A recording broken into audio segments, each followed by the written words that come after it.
என்ன பண்ணலாம்? சுண்டைக்காய் வந்து நல்லா தட்டிட்டு அது நல்லா குழம்பு வச்சு நல்லா நல்லெண்ணெய் ஊத்தி அதை வறுத்துட்டு அது நல்லா புளி ஊத்தி நல்ல மிளகு மல்லி மிளகா எல்லாத்தையும் வறுத்துடணும். வறுத்துட்டு அம்மியில அரைச்சு ஒரு குழம்பு வச்சு அப்படி சாப்பிட்டு பாருங்க.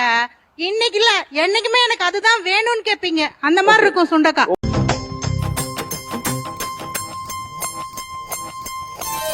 ஏடி கள்ளச்சு என்ன தெரியலையா, ஓடி வெள்ளச்சு என்ன புரியலையா, நெஞ்சு நோங்குது ஒன்ன ஓ கால் ரெண்டு போகுது பின்ன, நான் முத்தம் போட துடிக்கிற ஒன்ன நீ முள்ள கட்டி அடிக்கிற கண்ண, நீ காய்தானா பழந்தானா சொன்னால் என்ன, ஏடி கள்ளச்சு என்ன தெரியலையா, ஓடி வெள்ள